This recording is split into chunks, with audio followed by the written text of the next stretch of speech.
So hello everyone, आज हम लोग पढ़ेंगे cell the unit of life. Class 11 का चैप्टर है और हम लोग नीट लेवल का पढ़ाई करेंगे।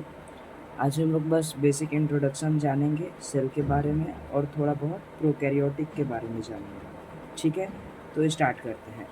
सबसे पहले सेल, इसका अगर हम लोग इंट्रोडक्शन देखें तो 1665 में रॉबर्ट हुक नाम के एक साइंटिस्ट ने ऑब्जर्व किया था कॉर्क कॉर्क सेल को। अब आप पूछिएगा कॉर्क सेल क्या है, तो कॉर्क सेल ओक ट्री का एक सेल है और ओक ट्री को हम लोग क्वार्कस सुबेरस के नाम से भी जाना जाता है। ध्यान रखिएगा कि क्वार्कस सुबेरस नाम कई बार पूछा जा चुका है नीट एग्जाम में। सो हुक ने इसको एग्जामिन किया था अपने सेल्फ मेड माइक्रोस्कोप में और उन्होंने पाया कि ये एक हनी कॉम्ब लाइक स्ट्रक्चर दे रहा है। मतलब जैसे हम लोग ने सेल को ऑब्जर्व किया उन्होंने माइक्रोस्कोप के अंडर में, तो उन्होंने पाया कि हनी कॉम्ब लाइक स्ट्रक्चर है। हनी कॉम्ब लाइक स्ट्रक्चर मतलब वैकेंट सेल है। ये आप लोग देख सकते हैं, वैकेंट कंपार्टमेंटलाइजेशन इसमें दिखा। कंपार्टमेंट को उन्होंने बोला cell. They have close boundary which separate from each other called cell wall और सेल मेम्ब्रेन। और ये जो सेल थे इन इस इसको एक बाउंड्री से बाउंड किया गया था जिसको उन्होंने बोला सेल मेम्ब्रेन। सो अगर आपसे पूछा जाए कि सेल को फर्स्ट एग्जामिन किसने किया था या फिर फर्स्ट किसने देखा था, तो आपका जवाब होगा रॉबर्ट हुक। ओके, और आप लोग देख सकते हैं कि ये मेरा ही हैंड राइटिंग है। इससे आप अपने नोट्स को भी बना सकते हैं और पढ़ सकते हैं। आगे अगर हम लोग देखा जाए तो सेल के दो तरीका होता है। सेल का टाइप्स दो हैं, सॉरी टाइप्स टू टाइप्स के होते हैं, एनिमेट और इनएनिमेट। एनिमेट का मतलब लिविंग सेल, इनएनिमेट का मतलब डेड सेल। आप अगर देखेंगे तो एनसीईआरटी के जस्ट स्टार्टिंग में ही इसने एनिमेट और इनएनिमेट के बारे में जिक्र किया है, जो नीट लेवल के बच्चे अधिकतर बच्चे नहीं जानते। और ऐसा मैंने कई बार देखा है, आपको दिखा भी सकता हूँ कि पूछा गया है कि एनिमेट सेल क्या है, इनएनिमेट सेल क्या है। पता तो सबको होता है लिविंग सेल होते हैं, नॉन लिविंग सेल होते हैं, लेकिन लिविंग सेल कैसे होते हैं, क्योंकि उनमें प्रोटोप्लाज्म होता है और इनएनिमेट में प्रोटोप्लाज्म नहीं होता है। प्रोटोप्लाज्म का मतलब साइटोप्लाज्म प्लस न्यूक्लियस। ठीक है, और यहीं पे आपने तो ये चीज़ क्लास 10th में ही पढ़ा होगा, लेकिन यहीं पर अगर मैं एक और नीट लेवल सवाल बात करूं तो प्रोटोप्लास्ट क्या होता है। सेल माइनस सेल वॉल, मतलब उसको प्रोटोप्लास्ट कहते हैं। तो क्या सारे एनिमल सेल प्रोटोप्लास्ट कहलाएंगे? तो जी हाँ, प्रोटोप्लास्ट कहलाएंगे क्योंकि उनमें सेल वॉल नहीं रहता है। लेकिन सारे प्लांट सेल प्रोटोप्लास्ट नहीं कहला सकते क्योंकि उनमें तो सेल वॉल होता है। या फिर जिनमें सेल कई सारे बैक्टीरिया भी हैं जिनमें सेल वॉल होता है, आगे हम लोग पढ़ेंगे भी। ठीक है, अब अगर हम लोग आगे देखें तो cell is the basic unit of life. ये हम लोग क्लास 10 से क्लास 9 से हम लोग न जाने छोटे से ही पढ़ते आ रहे हैं। तो इसका मतलब क्या है, बेसिक यूनिट ऑफ लाइफ का मतलब कि सेल जो है structural and functional unit of life है। कैसे? क्योंकि ये हमारे स्ट्रक्चर को, शेप को देता है और फंक्शन में हेल्प करता है। Organism which have protoplasm it is alive. अब हम लोग कैसे कह सकते हैं कि कोई भी ऑर्गेनिज्म जिंदा है या मर गया? ठीक है, तो जिस ऑर्गेनिज्म के पास, जिस सेल के पास प्रोटोप्लाज्म है उसे हम लोग अलाइव कहेंगे। मतलब प्रोटोप्लाज्म मतलब आप लोग यहाँ देख सकते हैं साइटोप्लाज्म प्लस न्यूक्लियस। जिस सेल के पास साइटोप्लाज्म और न्यूक्लियस दोनों है उसे हम लोग अलाइव कहेंगे। ठीक है, अब मैं आपसे एक चीज़ पूछता हूँ, यहीं पे नीट लेवल का सवाल आपसे। पहला क्वेश्चन मैं आपको लिख कर देता हूँ।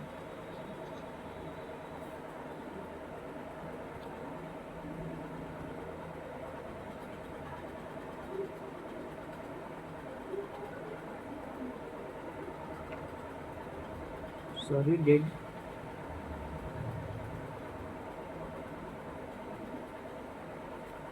एक सेकेंड, पेन ख़त्म हो चुका है, मैं दूसरा पेन देता हूँ।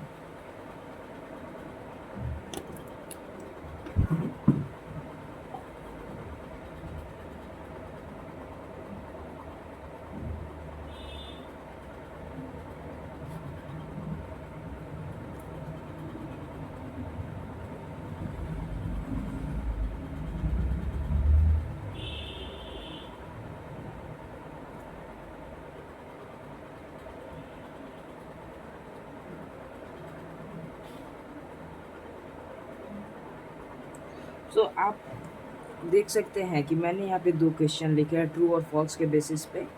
वैसे तो एग्ज़ाम में कुछ और 4 ऑप्शन के बेसिस पे आएगा, लेकिन मैंने अभी आपको ट्रू और फॉल्स के बेसिस पे दिया है कि क्या कोई भी सेल है वो डेड हो सकता है या कोई भी सेल है वो नॉन लिविंग हो सकता है। आप इनमें से बताइए। ऑप्शन पॉज करिए वीडियो को और थोड़ा सा सोचिए। मैं आपको बता दूं कि जो सेल है वो हमेशा डेड होता है, ठीक है। डेड मतलब वो पहले कभी ना कभी लिविंग हुआ होगा, मतलब जिंदा हुआ होगा तभी ना डेड हुआ, ठीक है। उसके बाद वो डेड हो गया, मतलब नॉन लिविंग हो गया। लेकिन दूसरा स्टेटमेंट यहाँ पे ये कह रहा है कि सेल जो है वो नॉन लिविंग है। लेकिन नॉन लिविंग सेल कैसे हो सकता है, आप ही सोचिए। एनसीईआरटी भी लिखता है कि इनएनिमेट सेल वो है जो नॉन लिविंग है, लेकिन कोई सेल नॉन लिविंग कैसे हो सकता है, आप ही सोचिए। क्योंकि नॉन लिविंग तो वो सब्सटेंस होता है जो कि वो पहले से ही नॉन लिविंग है, उसका एग्जिस्टेंस ही नॉन लिविंग से हुआ है। जैसे कि ये पेन, अब ये पेन है, ये शुरू से अंत तक, हम लोग मर जाएंगे लेकिन ये नहीं मरेगा, तो ये शुरू से लेकर अंत तक नॉन लिविंग ही रहेगा। लेकिन सेल जो होता है वो कभी ना कभी लिविंग हुआ होगा, फिर जाकर बाद में मर गया, इसलिए हम उसको डेड बोल रहे हैं। तो हमेशा आप लोग ये याद रखिएगा कि सेल हमेशा डेड हो सकता है लेकिन नॉन लिविंग नहीं। लेकिन एनसीईआरटी जो लिखता है हम लोग, सॉरी, एनसीईआरटी जो लिखता है हम लोग को वही कंसीडर करना है। ओके, चलिए आगे चलते हैं हम लोग। अब बात करते हैं टिश्यू क्या होता है। तो टिश्यू हम लोग का सबसे फेवरेट टॉपिक चलने वाला है, क्योंकि बहुत ही इंटरेस्टिंग टॉपिक है ये tissue. So tissue a group of cell which have common origin and similar function. जैसे कई सारे सेल मैं आपको बनाकर यहाँ पे फिगर के रूप में, डायग्राम के रूप में बनाकर दिखाता हूँ कि यहाँ पे कई सारे जो सेल होंगे जब मिलते हैं तो इनको हम लोग टिश्यू बोलते हैं, ठीक है। ये एक सिंगल यूनिट जो हो गया, ये हो गया सेल, ठीक है। सिंगल यूनिट को हम लोग सेल कहेंगे और इस पूरे यूनिट को हम लोग टिश्यू कहेंगे। लेकिन टिश्यू में भी एक कंडीशन है कि इनका जो ओरिजिन होना चाहिए वो कॉमन होना चाहिए, मतलब इन 6 सेल का ओरिजिन जो होना चाहिए वो कॉमन होना चाहिए, और जो ये फंक्शन परफॉर्म करने वाले हैं वो सिमिलर होना चाहिए। ये नहीं कि मान के चलिए ये एक टिश्यू है तो इसका सेल, एक सेल लगा हुआ है एक्सक्रीशन करने, एक्सक्रीटरी प्रोडक्ट को रिफाइन करने में, एक सेल लगा हुआ है रेस्पिरेशन में मदद करने में, एक सेल लगा हुआ एब्जॉर्प्शन करने में, एक से कोई और काम, कोई और को नहीं। हम लोग को क्या करना है कि कॉमन फंक्शन करवाना है, सिमिलर फंक्शन करवाना है, और इसका ओरिजिन भी जो होना चाहिए वो सिमिलर होना चाहिए, ठीक है। अब दूसरा बात हम लोग को क्या नोट पॉइंट करके लिखना है कि every organism have to contain cell, it is not necessary that organism should contain tissue. अब जैसे हम लोग से पूछा जाए, नीट में सवाल भी रह चुका है ये, लेकिन ये शायद सवाल आया था आप लोग का 2016 में कि ऑर्गेनिज्म जो है वो कितने लेवल पे होता है। आई मीन क्या वो सेल लेवल पे हो सकता है, क्या वो टिश्यू लेवल पे हो सकता है, क्या वो ऑर्गन लेवल पे हो सकता है। तो हम लोग का जवाब जो रहेगा, आंसर जो रहेगा कि हाँ, सेल जो है वो तीनों लेवल पे रह सकते हैं। जैसे हम लोग एग्जांपल देखें, इसमें हो गया अमीबा। ऐसे टिश्यू लेवल पे भी कई सारे ऑर्गेनिज्म रहते हैं, ऑर्गन लेवल पे भी कई सारे ऑर्गेनिज्म रहते हैं, ऑर्गन सिस्टम लेवल पे भी, जैसे हम लोग ऑर्गन सिस्टम लेवल पे हैं क्योंकि हमारे अंदर भी तो ऑर्गन सिस्टम है, तो ऑर्गन लेवल पे भी हो सकता है और टिश्यू लेवल पे भी हो सकता है, सेल लेवल पे भी, सारे लेवल पे टिश्यू ऑर्गेनिज्म पॉसिबल है। जैसे हमने एक प्राइमरी लेवल पे देखा जो कि सेल था, उसमें अमीबा आता है, ठीक है। देखिए यहाँ पे एग्जांपल भी लिखा है यूनिसेलुलर, यूनिसेलुलर में हमने आपको एग्जांपल भी दे दिया अमीबा। अब दूसरा बात देखिए, अब ये नोट पॉइंट कहना क्या चाहता है, कहना चाहता है कि every organism composed of cell, ठीक है। सारे ऑर्गेनिज्म है ना, उसमें सेल होना ज़रूरी है। आप ये नहीं कह सकते ना कि कोई ऑर्गेनिज्म है उसमें सेल नहीं है लेकिन टिश्यू है, ऐसा कोई, क्योंकि टिश्यू जो है वही तो सेल से बना हुआ है। तो हम लोग सेल तो हम लोग का प्राइमरी नेसेसिटी हो गया, नेसेसरी हो गया कंडीशन। ठीक है, तो सेल रहना है बहुत मोस्ट इम्पोर्टेंट है। टिश्यू लेवल आप बोल सकते हो कि किसी ऑर्गेनिज्म टिश्यू लेवल पे भी हो सकता है, लेकिन जो प्राइमरी होगा वो सेल। जैसे हम लोग से पूछा जाए कि हम लोग अलाइव है कि नहीं, तो हम लोग तो अलाइव हैं। क्यों क्यों? क्योंकि हम लोग पहला तो हम लोग में प्रोटोप्लाज्म है। दूसरा बात कि हम लोग सेल से बने हुए हैं, और सेल जो है वो प्राइमरी फंक्शन करता है, structure and functional unit of life. आप तो पढ़े पीछे यहाँ पे। अब देखिए types of organism on the basis of number of cell. तो आप सब लोग ये चीज़ें क्लास 10 से पढ़ते आ रहे हैं, तो मैं एक्सपेक्ट कर रहा हूँ कि आपको कुछ ना कुछ पता होगा। हाँ, मैं नीट लेवल का सवाल भी आपको कराऊंगा, लेकिन अभी आप देखिए यूनिसेलुलर, मल्टीसेलुलर। अब देखिए यूनिसेलुलर का मतलब सबको को पता है, आपको भी पता होगा, एक छोटे बच्चे को भी पता है कि यूनिसेलुलर का मतलब होता है सिंगल सेल। सिंगल सेल मतलब कि एक ही सेल से बना रहेगा। जैसे एग्जांपल में आप ले सकते हैं अमीबा। दूसरा बात, ऑल प्रोकैरियोट आर यूनिसेलुलर। जितने भी प्रोकैरियोट है वो यूनिसेलुलर है। ये आपके दिमाग, ये आपके जहन में बैठ जाना चाहिए। दूसरा बात, all protista are unicellular. Protista क्या है? एक ग्रुप है, समझ गए? ये एक ग्रुप है, जैसे होता है ना, प्रोटिस्टा हो गया, मोनेरा हो गया, ये सब एक ग्रुप है। ठीक है। अब फंजाई अगर आपसे पूछा जाए कि वो यूनिसेलुलर है या मल्टी सेलुलर है, तो आपको बोथ करना है, क्योंकि जो यीस्ट होता है एक फंजाई है, और यीस्ट को हम लोग सैक्रोमाइसिस भी बोलते हैं। बोटैनिकल नेम उसका सैक्रोमाइसिस है, जो कि यूनिसेलुलर है। ठीक है। वेयर एज मल्टी सेलुलर देखा जाए तो वो मैनी सेल्ड ऑर्गेनिज्म है। एग्जाम्पल ह्यूमन हो गया, प्लांट हो गया। ठीक है।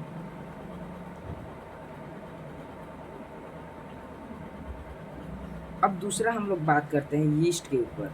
तो नोट पॉइंट करके आप लोग लिखिएगा कि यीस्ट जो है ओनली शो करता है एनएरोबिक रेस्पिरेशन। अभी आपने क्लास 10th में ही पढ़ा होगा, एनएरोबिक रेस्पिरेशन शो करता है।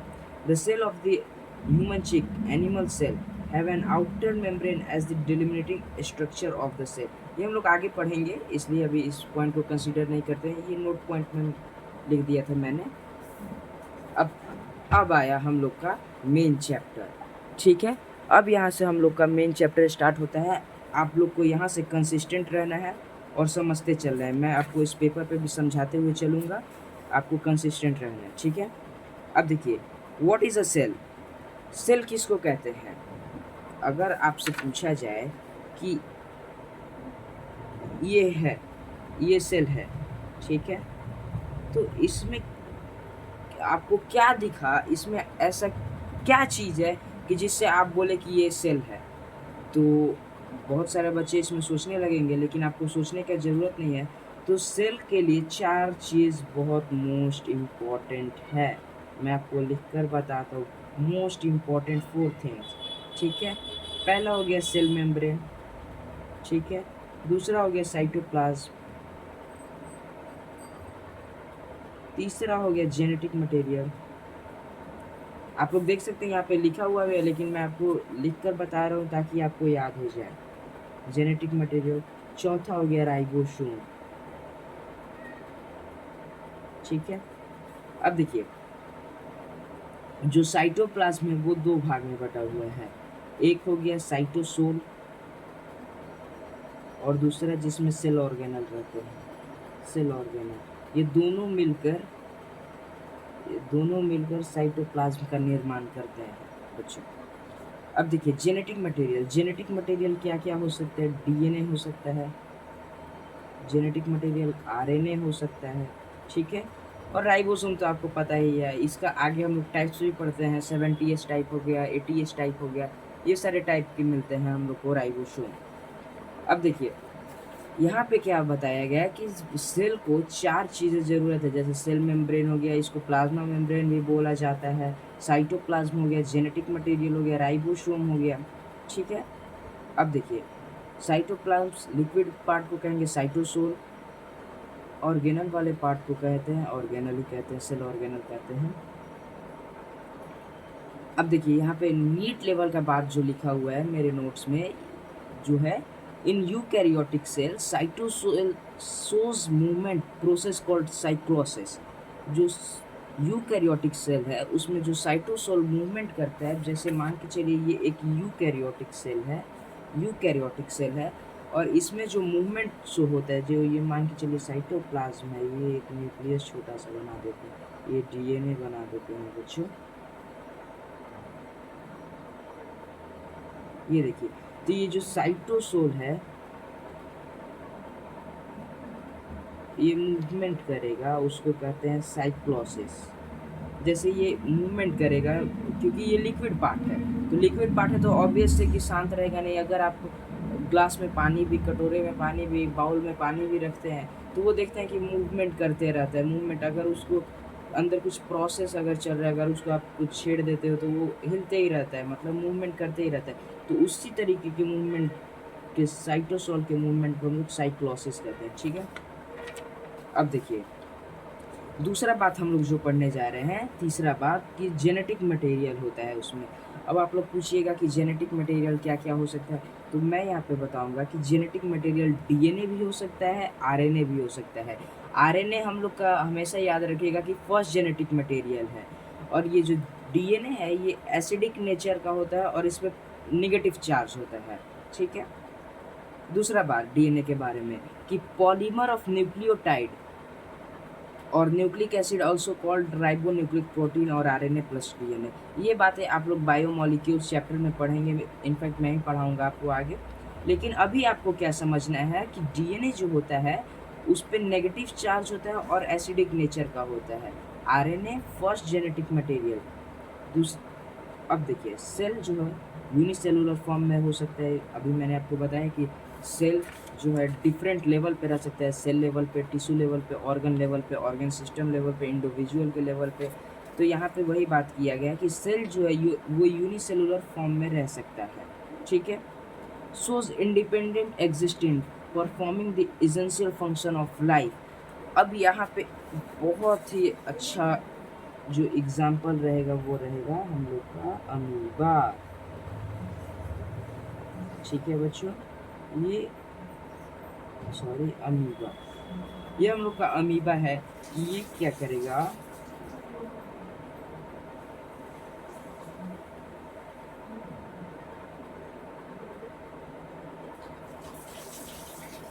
शो करेगा इंडिपेंडेंट एग्जिस्टेंस और परफॉर्म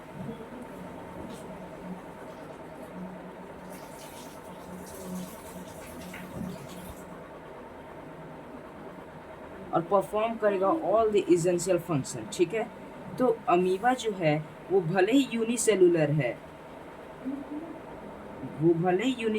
है, बट वो दोनों काम करेगा। क्या काम जो हम लोग करते हैं, क्या करते हैं हम लोग, इंडिपेंडेंट एग्जिस्टेंस और perform all the essential function. जैसे हमारे बॉडी में भी हमें जिंदा रखने के लिए परफॉर्म होता है, तरह तरह के फंक्शन परफॉर्म होता है, वैसे ही अमीबा में भी फंक्शन परफॉर्म होता है, वो एक ही सेल के द्वारा किया जाता है। ठीक है बच्चों, सो मैं आप आशा करूँगा कि आज का पहला लेक्चर आपको अच्छा लगा होगा। ये पार्ट 1 था। आज के लिए इतना ही। आगे हम लोग एंटोन वॉन लीeuwenhoek के बारे में पढ़ेंगे और काफ़ी सारे बातें करेंगे। अगर आपको नोट्स बनाना है तो साथ ही साथ नोट्स बनाते चलिए, क्योंकि हम जो नोट्स बनवा रहे हैं वो नीट लेवल का है बच्चों, और आपको आगे भी काम आएगा। ठीक है, आप अगर 11th क्लास का एस्पिरेंट हो तो आपको भी मदद करेगा ये नोट्स, आपको तो और ज़्यादा मदद करेगा, क्योंकि आजकल देख रहे हैं नीट से ज़्यादा तो 11th हो चुका है। सो आज के लिए इतना ही। आगे हम लोग एंटोन वॉन लीeuwenhoek पढ़ेंगे नेक्स्ट चैप्टर में, नेक्स्ट पार्ट में सॉरी, और दूसरा हम लोग सेल थ्योरी के बारे में पढ़ेंगे बस अगले टॉपिक में। ठीक है बच्चों, तो आज के लिए इतना ही। Thank you for being with me.